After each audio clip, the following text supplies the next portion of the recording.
We welcome you all at Target IS online classes. Today I, Siven Singh, will continue your English classes. And the English classes, basically we just study about the jail prairie, which actually we just got the notification yesterday about the jail prairie examination. So we'll just continue to this video actually. Fine. Now what actually we just study in the class, first basic is the basics of English.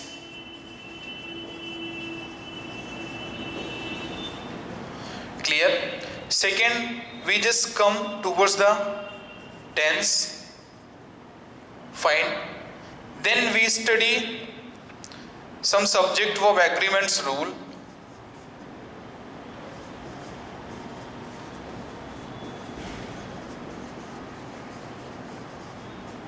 Some subject verb agreement rule, and thereafter we just practice of the questions.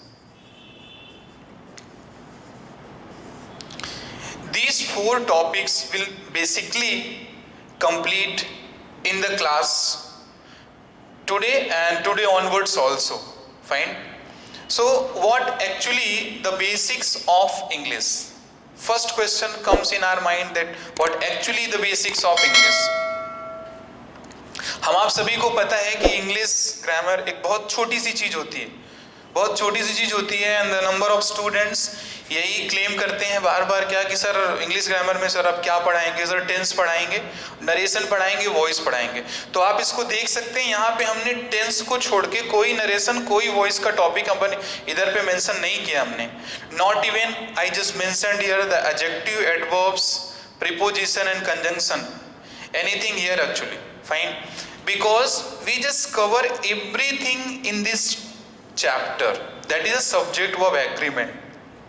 ठीक है, अब आपको इसमें करना क्या है कि जो भी क्लास में मैं आपको मैटर दे रहा हूं, जो भी मैं मैटर आपको क्लास में दे रहा हूं, उन सभी मैटर्स को आपको एक प्रॉपर नोट्स बना के अपने वर्ड्स में, क्योंकि नोट्स आपको अपने वर्ड्स में बनानी है, कॉन्सेप्ट मैं आपको यहां पर दूंगा, नोट्स आप अपने वर्ड्स में बनाओगे। क्यों? क्योंकि पढ़ना आपको है नोट्स से, टीचर को नहीं पढ़ना होता है। ठीक है, फिर यहां से कॉन्सेप्ट लेने के बाद आप क्या करेंगे, आपके पास एक कोई सी भी इंग्लिश की बुक होनी चाहिए, कोई सी भी इंग्लिश की बुक होनी चाहिए जिसमें कुछ क्वेश्चंस आपको प्रैक्टिस करने के लिए मिल जाएं। उन क्वेश्चंस को आप करेंगे। यदि आपको कुछ उसमें समस्याएं, if you just facing any type of problem while solving the question, so you can just write us on comment. Shortly we will be available for answering to you, actually for solving your problem. Fine. Now so अभी हम लोग ज़्यादा समय ना लेते हुए अपने main topic पे आते हैं। टॉपिक जो अपना है आज का, वो टॉपिक है अपना बेसिक ऑफ इंग्लिश। तो बेसिक ऑफ इंग्लिश होता क्या है एक्चुअली? फाइन, वही बेसिक ऑफ इंग्लिश होगा क्या? तो बेसिक ऑफ इंग्लिश में हम लोग केवल इतनी बात करते हैं कि सर एक्चुअली कि सर ये नाउन क्या होता है, फाइन, ये सर प्रोनाउन क्या होता है, वेट, यही सारे चैप्टर्स हम लोग करेंगे। अभी थोड़ा बता रहे हैं आपको, नाउन्स क्या होते हैं, प्रोनाउंस क्या होते हैं, फाइन, आपके एडजेक्टिव्स क्या होते हैं, एडवर्ब क्या होते हैं, वर्ब क्या होती है, और प्रीपोजिशन क्या होते हैं, कंजंक्शंस क्या होते हैं। ठीक है बच्चों, तो अभी हम लोग इसको थोड़ा सा जानेंगे बेसिक, सर ये सारी चीजें क्या होती हैं, कैसे कब कहाँ पे इनको यूज करना होता है। क्योंकि आपको भी पता है सेंटेंस क्या होता है, सेंटेंस इन सभी कॉन्सेप्ट्स का एक होता है क्या, संगम। आप सभी जानते हो संगम मतलब होता है क्या है। Hope so that I actually think that कि you must know about the Sangam. Actually Sangam means क्या कि इन सभी चीजों को ही मिला के तो एक सेंटेंस बनता है। अब सेंटेंस पढ़ेंगे हम लोग, इंग्लिश में होता ही क्या है, वहां पे सेंटेंस को पहचानना होता है कि कहां पर क्या प्रॉब्लम है क्या नहीं है वहां पर। ठीक है, तो ठीक, अभी हम लोग अब वन बाई वन करके इसको कवर करते हैं, थोड़ा सा बेसिक सी नॉलेज लेते हैं। नाउन आप जानते हो कि नाउन क्या होता है? Noun is a basically naming words fine. Pronoun, जो नाउन की प्लेस में यूज होता है उसे अपन प्रोनाउन कहते हैं। एडजेक्टिव्स क्या होते हैं? जो नाउन की क्वालिटी को बताते हैं, जो नाउन की क्वालिटी को बताते हैं। और ये एडवर्ब क्या होते हैं? जो वर्ब की क्वालिटी को बताते हैं। अब ये वर्ब क्या होता है?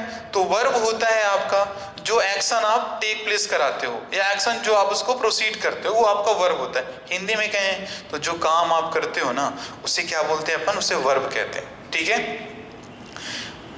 प्रीपोजिशन क्या होता है? प्रीपोजिशन बहुत सामान्य सा क्वेश्चन है। प्रीपोजिशन क्या होता है? हाँ, बेसिकली जब प्रीपोजिशन शब्द आता है तो हमारे माइंड में केवल एक ही पिक्चर बनती है। क्या सर? ऑन होता है, इन होता है, एट होता है, अपॉन होता है, एटसेट्रा। यही सारी चीजें बेसिकली माइंड में यही बनता है। आप इसको लिटरली आंसर करिएगा कि सर यही शब्द हमारे आते हैं सर जब कभी भी प्रीपोजिशन आता है वहां पर तो। लेकिन आपको क्या याद रखना है? केवल प्रीपोजिशन क्या होता है? Actually sir it establishes the relation between noun और प्रोनाउन और सब्जेक्ट एंड ऑब्जेक्ट। बेसिक सा कि सर ये कर्ता और कर्म के बीच में संबंध को स्थापित कराता है। ठीक है सर, सब्जेक्ट और वर्ब के बीच में करा देता है। ठीक है, ये सारी चीजें आप प्रीपोजिशन में करते हो। कंजंक्शन क्या होता है? कंजंक्शन आपको पता होना चाहिए। कंजंक्शन मतलब सर, कंजंक्शन मींस क्या? कंजंक्शन, कंजंक्शन मतलब वही होता है ना कि सर ये क्या कराता है? सर ये ज्वाइन कराता है, ज्वाइनिंग वर्ड्स होता है, यही जानते हो ना। अभी देखो कंजंक्शन आप इसको याद कैसे रखोगे? कंजंक्शन आप इसको याद रखेंगे, मैं बताता हूं आपको। ये हुआ कंजंक्शन, ध्यान से देखना आप इधर, ये हुआ आपका कंजंक्शन। अब ये कंजंक्शन यदि मैं इस यहां से CON को अलग करता हूं, इस चीज को यदि मैं अलग करता हूं, सॉरी, यदि यहां से मैं कन को अलग करता हूं और इधर से मैं जंक्शन को अलग करता हूं, तो आप शायद तक आप सभी इतने को ही इसको सेपरेट कराने के बाद आप इसका मीनिंग समझ पा रहे होंगे कि सर कंजंक्शन मतलब क्या। या तो आप कंजंक्शन को इतने से बता सकते हो, या तो फिर आप क्या करते हो, इस जंक्शन से बता सकते हो। जंक्शन का मतलब क्या होता है? सर जंक्शन का मतलब होता है सर कनेक्टिविटी कराएंगे। मतलब सर कि दो नाउन आएंगे, अब दो नाउन को सर कनेक्ट कराना है, तो जो कनेक्ट कराने वाला प्लेस होता है सर वो क्या कहलाएगा? जंक्शन कहलाएगा। और इस CON का मतलब भी क्या होता है? CON का मतलब सर एक्चुअली ये शॉर्ट फॉर्म है किसका? ये हो गया आपका कनेक्ट का। किसका हो गया? कनेक्ट का हो गया। तो कनेक्ट मतलब भी क्या समझ पा रहे हैं आप वहां पर? होप सो दैट समझ पा रहे होंगे आप वहां पर क्या है कंजंक्शन। ठीक है, वर्ब मैंने आपको बता ही दिया है कि वर्ब क्या होता है। ठीक है, कंजंक्शन भी मैंने आपको बता दिया है, एडजेक्टिव मैंने आपको बताया, नाउन बताया, प्रोनाउन बता दिया। वहां पर जरूर थोड़ा सा ये शॉर्ट मैं आपको बता रहा हूं, लेकिन इंग्लिश अभी आप स्टार्ट करोगे ना आगे, तो जब हम लोग सब्जेक्ट ऑफ एग्रीमेंट पढ़ेंगे ना, उस समय अपन क्या करेंगे? Number of rules and regulation we will learn there, है ना। So for that actually we need to complete or we need to understand a meaning of a sentence. Fine, okay, good. अभी हम लोग आते हैं, थोड़ा सा एक बेसिक सा स्ट्रक्चर होता है, क्योंकि अपन पढ़ रहे हैं इंग्लिश। क्या पढ़ रहे हैं? इंग्लिश पढ़ रहे हैं, English grammar. So English grammar में आपको पता है कि बस वही होता है कि रामबाण जैसा होता है कि सर एक सब्जेक्ट हो गया, दूसरा वर्ब हो गया, तीसरा ऑब्जेक्ट हो गया। अब इन तीनों चीजों में आप देख पा रहे होंगे कि जो मैंने अभी जो आपको इसके जस्ट पीछे बताया, जो मैंने कुछ ऑप्शंस, जो मैंने आपको जो कुछ बताया, ऑप्शन दिए कि आपका नाउन, प्रोनाउन, एडजेक्टिव, ये जो सारी चीजें मैंने आपको बताई, उन चीजों के संगम से ही आपका ये बनेगा। अभी अपन क्या करेंगे? जब विभिन्न प्रकार के पार्ट ऑफ स्पीच को हम क्या करते हैं सर, कनेक्ट करा देते हैं, तो सर हमारा एक सेंटेंस बन जाता है। क्या बन जाता है? सेंटेंस बन जाता है, जो हमको सर कुछ मीनिंग दे के जाता है, और मीनिंग दे के जाता है सर जिसका मतलब हम समझ पाते हैं। ठीक है, अब इसमें क्या है? इस सब्जेक्ट ये आपका हो गया वर्ब और वो हो गया ऑब्जेक्ट। ठीक है, वेरी गुड। आप सभी को पता होगा कि सर ये सब्जेक्ट है, ये वर्ब है, ये ऑब्जेक्ट है, और सोच भी रहे होगे क्या कहता है कि सर आप ये क्या बता रहे हैं। तो ठीक है, देखो ऐसा नहीं है वहां पर, है ना। इंग्लिश को जितना हम लोग हल्के में ले रहे हैं, उतना इंग्लिश उतना लाइट होता नहीं है। जिस दिन आप पढ़ना स्टार्ट कर दोगे लिटरली इंग्लिश ना, उस दिन आपको समझ में आ जाएगा वहां पर कि एक्चुअली इंग्लिश होता क्या है और सर कहाँ से क्या ये कर सकता है वहां पे, because it is not a subject. English कोई आपका एक विषय नहीं है कि लैंग्वेज होती है, लैंग्वेज हमें क्या करना होता है, by just paying practice we need to learn, not only just writing the answer, for revising the answer we will be able to describe. Fine, तो हम लोग आते हैं मेन टॉपिक में आते हैं, टॉपिक से अपने को दूर नहीं जाना है, तो आप सोचोगे सर आप अभी टॉपिक में थे, अभी कहाँ चले गए आप वहां पर, ठीक है। So we just come to the topic. अभी देखो इस सब्जेक्ट में आप आओगे तो बेटा सब्जेक्ट में आप क्या जानेंगे कि सर सब्जेक्ट हो सकता है आपका या तो सर नाउन हो सकता है, सर या तो आपका क्या हो सकता है, प्रोनाउन हो सकता है। क्या हो सकता है, नाउन हो सकता है या प्रोनाउन हो सकता है। वर्ब में आप आओगे तो वर्ब में आप दो चीजें देखोगे, क्या क्या देखोगे, सर एक आपका हो जाएगा हेल्पिंग वर्ब, दूसरा हो जाएगा आपका मेन वर्ब हो जाएगा।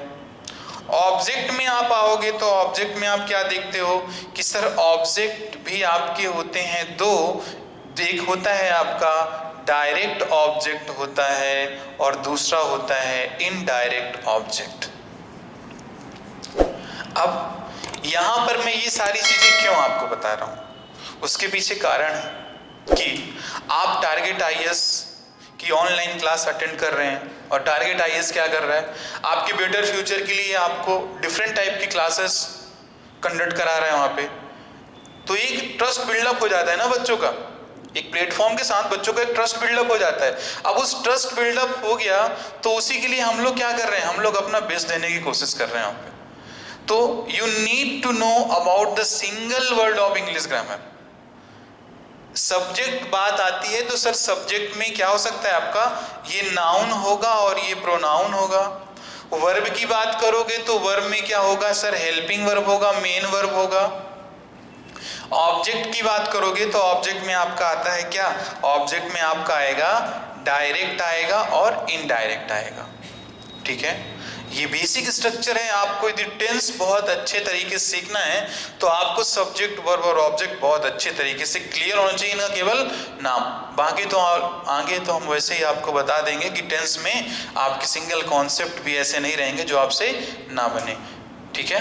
बस 1 मिनट और लूंगा आपका। इससे पहले मैं नहीं जानता हूँ कैसे पढ़ रहे थे आप, कैसे नहीं पढ़ रहे थे वहाँ पर, लेकिन आप इस क्लास को करें और जो भी मेरी क्लासेस आगे आ रही हैं उससे आप उसमें कंटिन्यू रहें, ठीक है। आने वाले 5 से 7 दिन में आप खुद ही अपने आप में वो चेंज देखोगे कि जो आप अभी तक पढ़ रहे हो, ठीक है, माना कि सारे मैटर आपके पास है वहां पर, लेकिन आपकी प्रैक्टिस में नहीं है वहां पर। So such types of things are happening, why, reason is very clear कि बच्चा is not able to understand. Fine, so अभी मैं इसको भी कहता रब करता हूं।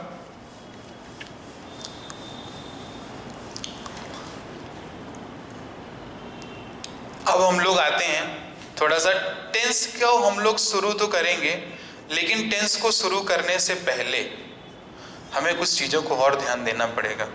टेंस आपको कोई बोले कि टेंस होता क्या है, तो टेंस आप सभी बताओगे सर क्या होता है, इट इज अ टाइम। क्या होता है, टाइम होता है। सर काल कहते हैं समय, टेंस को, यानी सर समय, यही आप जानते हैं बच्चों, ठीक है। लेकिन हम आपको यहाँ पर टेंस को कॉल नहीं बताएंगे ना, मैं नहीं बता रहा हूं आपको टेंस कॉल होता है, ठीक है। ये एक्चुअली होता क्या है sir, it is nothing, it is only states of verb. अब आप सोचोगे सर ये स्टेट्स ऑफ वर्ब क्या होता है, कि सर ये क्या करता है, सर क्रिया की स्थिति को बताता है। क्या करता है, क्रिया की स्थिति को बताएगा, मतलब स्थिति को बताएगा किसकी, ये स्थिति बताएगा किसकी, स्थिति को बताता है, स्थिति ऑफ एक्चुअली क्रिया। फाइन, थोड़ा सा समझते रहना, इंग्लिश क्लासेस तो इतना बनता है वहां पर ना, थोड़ा सा बाइलिंगुअल होना पड़ता है वहां पे। स्टेट्स ऑफ वर्ब, अब सर क्या आप सच में कहते हो कि सर टेंस एक काल होता है, आप यही जानते हो और वेरी बिगिनिंग टिल टुडे आप यही जान भी रहे हो, लेकिन अभी मैं आपको क्या बोल रहा हूं, ये स्टेट ऑफ वर्ब होता है, ये स्टेट ऑफ वर्ब होता है। अब स्टेट ऑफ वर्ब होता है तो वर्ब की कौन कौन सी स्थिति हो सकती हैं, या तो आप क्या करोगे, या तो आप काम करोगे, या तो आप काम करोगे, या कर रहे हो आप, ठीक है, या आपने किया है। बहुत छोटे छोटे वर्ड्स के थ्रू। फाइन, ठीक है, क्लियर। टेंस मीन्स क्या है? State of verb. टाइम हम नहीं बता रहे हैं, टाइम को हम मना कर रहे हैं। टाइम मतलब बेसिकली सारी किताब में भी ये लिखा हुआ है, even all the books which you have and which we study, that in a very just clear and a short form we just got that the sir time is a tense and tense is a time. Fine. लेकिन देखो बच्चे क्या है, एक चीज बहुत मैं आपको सही बता दूं कि जब तक चीजों को पढ़ने में जॉय नहीं आता, आई मीन जब तक खुशी नहीं होती ना उसको, तब तक चीजें हम लाख पढ़ लेना अपने को समझ में भी नहीं आता वहां पर। ठीक है, अब हम लोग क्या करेंगे, टेंस को तो हम लोग ध्यान देना केवल खेलते खेलते सीख जाएंगे वहां पर। किसी को भी इतना ज्यादा सीरियस नहीं होना है in the matter of tense. खेल खेल में समझ जाओगे टेंस आप वहां पर। इसके बाद जो चीज मैं कर रहा हूं उसे बहुत ध्यान से आप देखना, बाकी मैं आपको बताता हूं कैसे आपको टेंस समझाना है वहां पर। ठीक है, चलिए।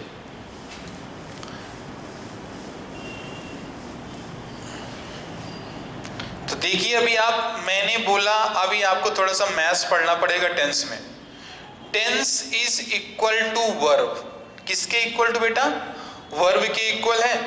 ठीक है, अब जब टेंस वर्ब के इक्वल है आपका, तो अभी मैंने आपको बताया था कि सर वर्ब होती हैं कौन कौन सी?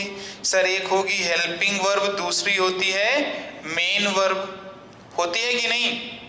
बोलो हाँ। ठीक, अभी ये जो आपका अब ये टेंस है, यदि मैंने बोला कि टेंस बिल्कुल हूबहू वर्ब है, और वर्ब के दो प्रकार हैं, कौन कौन से आप देख रहे हैं यहाँ पे?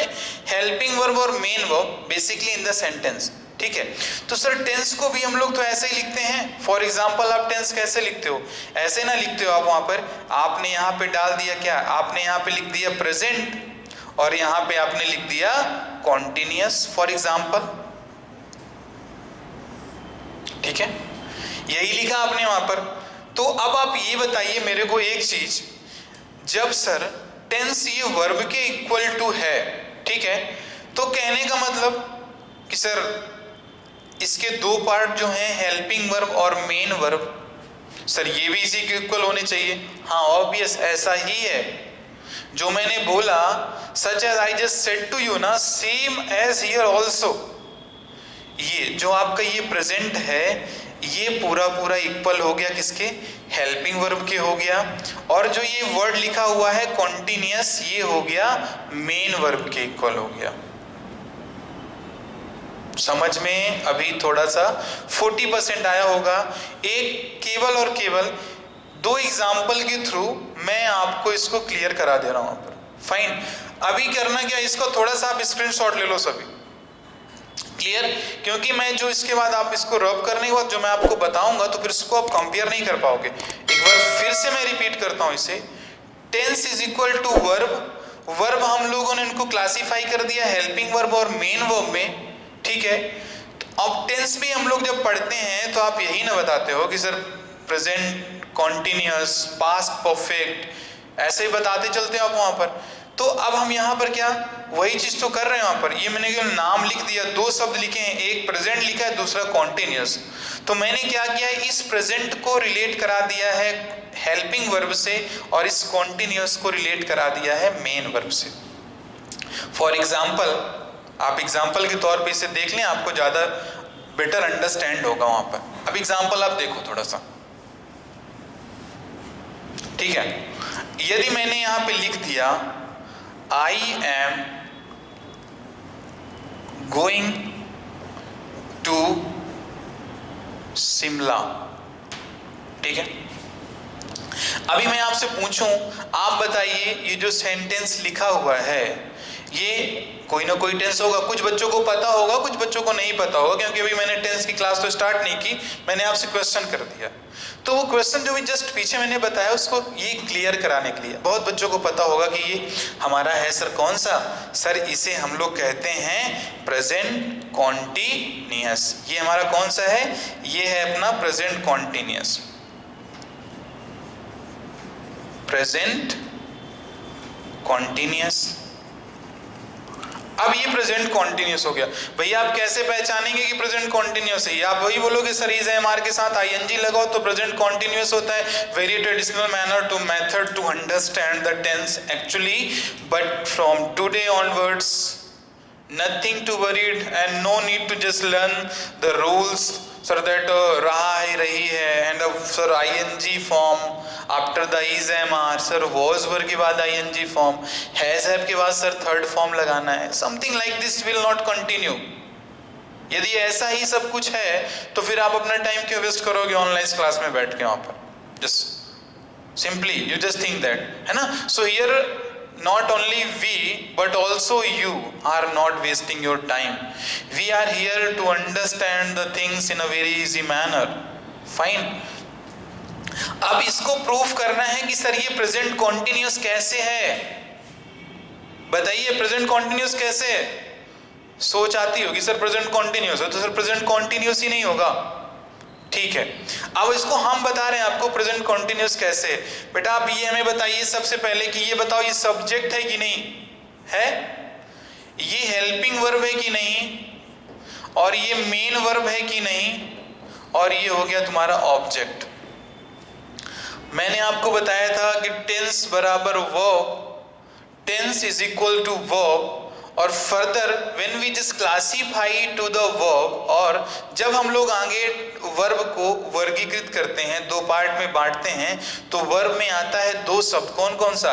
एक आता है हेल्पिंग वर्ब, दूसरा आता है मेन वर्ब, आता है ना, ठीक है।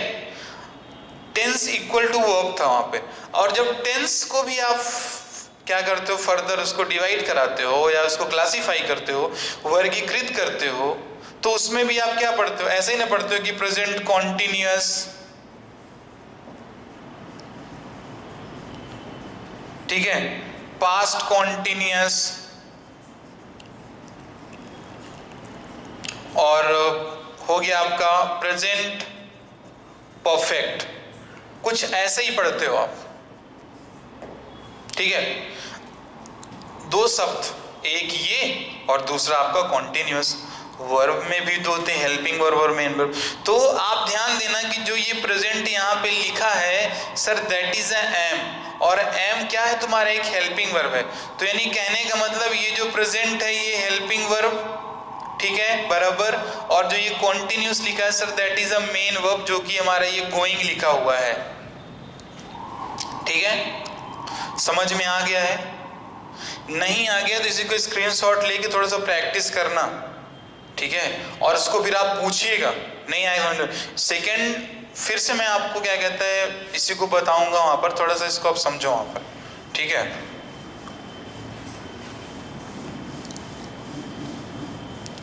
चलिए, तो हम लोग पहले अभी आते हैं ना उसी टेंस के थ्रू हम लोग समझने की कोशिश करते हैं। आप बताइए कि टेंस में जो सबसे पहला very first tense what actually you study that is a present, क्या होता है? प्रेजेंट होता है ना, ठीक है। प्रेजेंट के बाद आप क्या पढ़ते हो? प्रेजेंट में जो पहला आपका आता है उसके बाद आपका आता है कौन सा? इंडेफिनिट आता है, ठीक है। दूसरा कौन सा आएगा? सेकेंड आपका आता है कॉन्टिन्यूअस आता है, थर्ड आता है आपका परफेक्ट आता है, और फोर्थ आपका आता है परफेक्ट कॉन्टिन्यूअस, ठीक है। दिख रहा होगा, प्रॉपर विजुअल है ना आप सभी को, ठीक। अब present indefinite, present continuous, perfect और परफेक्ट कॉन्टिन्यूअस, ये सभी तुम्हारी हैं क्या? अब जब आप देखो, आपको पता है ना कि जब आप टेंस पढ़ते हो तो उसमें आपको बार बार बताया जाता है हेल्पिंग वर्ब ये होगी, मेन वर्ब ये होगी, हेल्पिंग वर्ब ये होगी, मेन वर्ब ये होगी। इन सारी चीज़ों में क्या होता है, ये स्टूडेंट क्या होता है ना, जिस टाइम पर क्लास अटेंड कर रहा है उस टाइम में थोड़ा सा समझता है वहाँ पर, लेकिन उसके बाद क्या होता है एज यूजुअल उसके भूल जाता है वहाँ पे, ठीक है। लेकिन अपने को करना क्या है वहाँ पर? अपने को ऐसा पढ़ना है ना कि सर कम से कम सर अपना ये बेस तो सर तगड़ा हो जाए वहाँ पर, सर टेंस तो हमसे बहुत अच्छे से बने। जब हमसे टेंस बनेगा तो ही तो हम सब्जेक्ट वर्ब एग्रीमेंट सीख पाएंगे, नहीं तो मतलब ही फिर क्या है वहाँ पर। तो करना क्या है आपको, ये प्रेजेंट लिखा हुआ है जो, अब इसको मैं बोलूँ तो ये क्या बोलूँ, इसको आप प्रेजेंट प्लस इंडेफिनिट, ये नहीं प्रेजेंट इंडेफिनिट बोलोगे एक साथ में, प्रेजेंट कॉन्टिन्यूअस बोलोगे, प्रेजेंट परफेक्ट बोलोगे और प्रेजेंट परफेक्ट कॉन्टिन्यूअस बोलते हो। तो जो ये तुम्हारे यहाँ पे वर्ड्स लिखे हैं इनको आप केवल और केवल क्या लेके चलोगे, मेन वर्ब कहोगे। क्यों? नहीं समझ में आया हो तो बस एक लाइन बोलूंगा और आपको सब समझ में आ जाएगा। आप ये बताइए स्टूडेंट्स कि इंडेफिनिट, कॉन्टिन्यूअस, परफेक्ट और परफेक्ट कॉन्टिन्यूअस टेंस की 3 आपके स्टेप्स होते हैं। कौन कौन से? प्रेजेंट, पास्ट और फ्यूचर। उन तीनों में ये चारों जो वर्ड्स लिखे हैं आपके, ये the 4 words that we have, they are actually common. ये कॉमन होते हैं। अब ये कॉमन है आपके, तो आपको तो एक चीज सोचना पड़ेगा ना कि सर एक्चुअली ये जब कॉमन है तो सर इसमें कुछ चेंज नहीं हो रहा, केवल सर यही तो चेंज होता है, कहीं पे प्रेजेंट इंडेफिनिट दिया होता है तो सर कहीं पे पास्ट इंडेफिनिट दिया होता है तो कहीं पे फ्यूचर इंडेफिनिट दिया होता है। लेकिन सर ये इंडेफिनिट तीनों ही कंडीशन में क्या होता है सर? सेम होता है ना। तो बस वही चीज, क्योंकि ध्यान देना कि ये प्रेजेंट, पास्ट, फ्यूचर चेंज होता रहता है, ये नहीं चेंज होता है वहां पे। क्यों? क्योंकि ये तो तुम्हारी मेन वर्ब है। आपको पता है प्रेजेंट कॉन्टिन्यूअस हो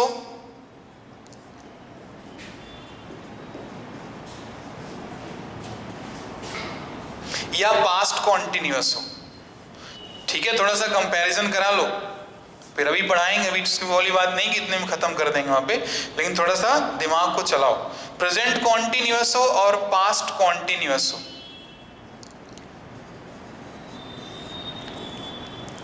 आप इसमें बताइए कि यहाँ पे मैंने ये 1 और 2 लिखा, इसमें से डिफरेंट क्या है और कॉमन क्या है? कॉमन तो सभी देख पा रहे हो कि सर ये जो कॉन्टिन्यूअस लिखा हुआ है ये कॉमन है। सर यहाँ पे प्रेजेंट और पास्ट ये सर आपका अलग लिखा हुआ वहां पर। फर्दर इसी के एग्जाम्पल हम लिखते हैं, किसी ने लिख दिया आई एम राइटिंग, ठीक है, आई एम राइटिंग। अब उसी को दूसरे ने लिख दिया आई वॉज राइटिंग। अब आप बताओ इसमें डिफरेंस क्या है? केवल दिख रहा है, केवल और केवल इसी का तो दिख रहा है ना, यहाँ पे एम लिखा है, यहाँ पे वॉज लिखा हुआ है, राइटिंग तो चेंज हुआ नहीं। और ये वाला आपका प्रेजेंट का कॉन्टिन्यूअस और ये पास्ट का कॉन्टिन्यूअस, ठीक है। देखो कॉन्टिन्यूअस वर्ड सेम है, प्रेजेंट और पास्ट ये दोनों डिफरेंट, तो देखो एम और वॉज डिफरेंट हो गए। यहाँ पे देखो राइटिंग सेम है ना ये। अब यहाँ पे इसको तुम क्या लिखते हो? ये तुम लिखते हो हेल्पिंग वर्ब, ये लिखते हो main verb. Main verb present continuous हो या पास्ट कॉन्टिन्यूअस हो, दोनों में सेम है, लेकिन हेल्पिंग वर्ब चेंज है। तो देखो चेंज क्या हो रहा है, हेल्पिंग वर्ब चेंज हो रहा है ना आपका वहां पे। इसीलिए मैंने वेरी सून स्टार्टिंग में मैंने क्या बोला था कि आपका जो ये टेंस है ना ये वर्ब के इक्वल होता है वहां पे, ठीक है, वर्ब के इक्वल होता है वहां पे। चलिए ठीक है, अब आप लोग आगे से इसी में कंटिन्यू करेंगे। हम लोग कंटिन्यू करेंगे क्या, सबसे पहला टॉप उसमें डालिए what is singular and what is plural number subject. Singular number subjects क्या होते हैं और प्लूरल नंबर सब्जेक्ट क्या होते हैं। तो आप वहां पे ऐसे इसको लिखें सिंगुलर और ऐसे लिखें इसको plural. Do right, fine. Singular क्या क्या होंगे? तो सर सिंगुलर हम सभी को पता है कि सर आपका होगा नाउन विदाउट एस और ई एस, ठीक है। यहां पे मैंने आई ई एस नहीं लिखा है, उसका कॉन्सेप्ट मैं आपको आगे बताऊंगा क्यों नहीं लिखा, ठीक है ना। नाउन के साथ एस और ई एस जब नहीं लगा होता है तो वो नाउन हमारा क्या होता है, सिंगुलर होता है। और ही आएगा आपका, सी आएगा, इट तो इंट्रोडक्टरी होता है बट आप उसको लिख सकते हो, लिखना है तो आप उसको इट को भी लिख दीजिए आपके। ये आपके सभी हो जाएंगे क्या, सिंगुलर हो जाएंगे, सब्जेक्ट ये आपके सिंगुलर हो गए। वहीं हम लोग यदि प्लूरल में आते हैं तो प्लूरल में क्या लिखना है अपने को, लिखना है आपको क्या, नाउन के साथ आप एस और ईएस लगा दो, एस और ईएस लगा दिए, और यहाँ पे आपने लिख दिया दे, यहाँ पे लिख दिया वी, यहाँ पे लिख दिया आपने यू, ये हो गए आपके। ठीक है, ये क्लियर होगा आप सभी को। अभी इतना केवल इसको लिख लो वहां पे, ये आपके सिंगुलर होते हैं और ये आपके होते हैं प्लूरल। ठीक, अभी हम लोग इसको बता भी रहे ना सिंगुलर क्या होता है और प्लूरल क्या होता है। तो देखिए सिंगुलर मतलब क्या कि सर नाउन जो सब्जेक्ट हमारा होगा सर वो कोई एक होगा, एक व्यक्ति होगा सर, एक नाउन होगा वहां पर। और प्लूरल का मीनिंग क्या कि sir more than one person will be there, that actually will be called plural number of subject. Clear? ठीक है, अभी इसमें क्या करना है आपको कि थोड़ा सा अपने से आपको देखना वहां पे। यदि मैं लिखता हूं यहाँ पर, if I am writing here a few examples so you just understand. यदि मैंने यहाँ पे लिख दिया कार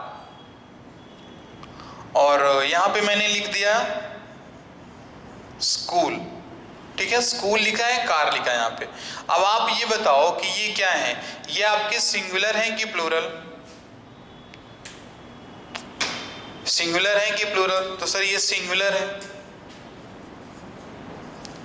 अभी इसी को यदि आपको प्लूरल बनाना है तो कैसे बनाओगे कि इसमें एस लगा दोगे, ये हो जाएगा कार्स और ये हो जाएगा स्कूल्स। ठीक है, क्लियर? ठीक है, दो लाइन आप लिखिए उसको, जो मैं बोल रहा हूं उसको आप लिख लीजिए, बहुत काम आएगा। नोट डाल के लिखिए पॉइंट नंबर 1 लिखें उसको आप। जब नाउन के साथ एस और ईएस लगाते हैं तो नाउन प्लूरल बन जाता है, लेकिन जब एस और ईएस वर्ब के साथ लगाते हैं तो वर्ब सिंगुलर बन जाता है। इसको इतना आप लिख लो अभी। ठीक है, लिख लिए ना, ज्यादा सोचने की बात नहीं है, आगे जब एग्जाम्पल हम लोग करेंगे तो ये रूल तुम्हारा वहीं से क्लियर होता जाएगा वहां पर। ठीक है, तो क्या बोला मैंने कि नाउन के साथ यदि आप एस और ईएस को ऐड कर रहे हो so noun is going to become the plural. Fine, यही लिखा है ना आपने कि नाउन के साथ एस और ईएस लगाने पर नाउन प्लूरल हो जाता है, लेकिन जब वर्ब के साथ एस और ईएस लगाते हैं तो वर्ब हमारा क्या बनता है, सिंगुलर बन जाता है वहां पर। ठीक है, सो वही same thing when we just add s or es with the noun, then noun just becomes plural, and when the same thing we repeat with the verb or just add s or es with the verb, then verb just becomes singular. Fine, ठीक है। अब जो हमारा present indefinite है tense, present indefinite, ये जो आपका ये प्रेजेंट इंडेफिनिट है ये क्या होता है? ठीक है सर, इसको भी पढ़ेंगे हम लोग वहां पर, है ना। इसमें आपको पता है कि जो इसका स्ट्रक्चर होता है, इसका स्ट्रक्चर बनते हैं दो। एक हम लोग बनाएंगे जब सब्जेक्ट हमारे पास होगा सिंगुलर और when we have the subject plural. Singular subject के लिए आपका जो इसका स्ट्रक्चर और जो सिंटैक्स है वो बनेगा क्या, सब्जेक्ट रहेगा, वर्ब की फर्स्ट फॉर्म जो होती है आपकी उसके साथ आपने क्या ऐड करना है, आपने ऐड करना है एस और ईएस, और देन आपको राइट करना है क्या, ऑब्जेक्ट। क्लियर? जो प्लूरल होता है, ये प्लूरल क्या हो, प्लूरल में कुछ नहीं, बस आप ऐसे लिखोगे सब्जेक्ट, सर वर्ब की फर्स्ट फॉर्म रहेगी और क्या रहेगा, ऑब्जेक्ट रहेगा। ठीक है, इतना इसको आप लिख लिए होंगे। होप सो दैट कुछ बच्चों से बनता भी होगा, पहले की क्लास में भी वो पढ़ चुके होंगे वहां पे, और कुछ बच्चे होंगे सर जिनसे नहीं भी बनता होगा ये यहाँ पर। ठीक है, सो आई कैन अंडरस्टैंड। फाइन, इसको आपने इतना यहाँ पे इसको लिख लिया यहाँ पे। अब इसमें भी क्या है, थोड़ा इसको आपने इतना लिख लिया ना, फाइन। जस्ट थोड़ा सा हम लोग पीछे जाएंगे एक बैक कॉन्सेप्ट में, वो चीज़ मैंने आपको बताई नहीं थोड़ा सा वहाँ पर, क्योंकि बिना उसके इधर तरफ ये आपका अधूरा रह जाएगा वहाँ पर, ठीक है। तो थोड़ा सा बस पीछे, थोड़ा सा पीछे हम लोग आएंगे, बस थोड़ा इसको देखेंगे हम लोग। सेंटेंस, सेंटेंस क्या होता है? सेंटेंस आपको पता है सभी को सर, एक ग्रुप ऑफ वर्ड्स होता है, जो क्या होता है सर, ग्रुप ऑफ वर्ड्स होते हैं मिलके जो एक कंप्लीट सेंस देते हैं, उसे हम लोग क्या कहते हैं? सेंटेंस कहते हैं, ठीक। चलो अब सेंटेंस जो हम लोग पढ़ेंगे टेंस में, वो सेंटेंस हम लोग कौन कौन से पढ़ेंगे? वो हम लोग पढ़ेंगे अफर्मेटिव,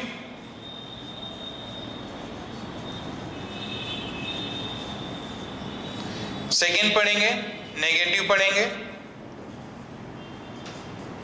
ऐसे ही आपका इंट्रोगेटिव रहेगा, इसके भी आपके अफर्मेटिव और नेगेटिव बनेंगे, ठीक है। ये सेंटेंस हम लोग पढ़ेंगे उसमें, फाइन। अभी इसमें क्या करना है कि थोड़ा बच्चे कुछ आप वो मत होना कि सर आपने अफर्मेटिव नेगेटिव लिखा दिया। ये जो एक्चुअली है ना, ये एक्चुअली सब पार्ट होता है असर्टिव का।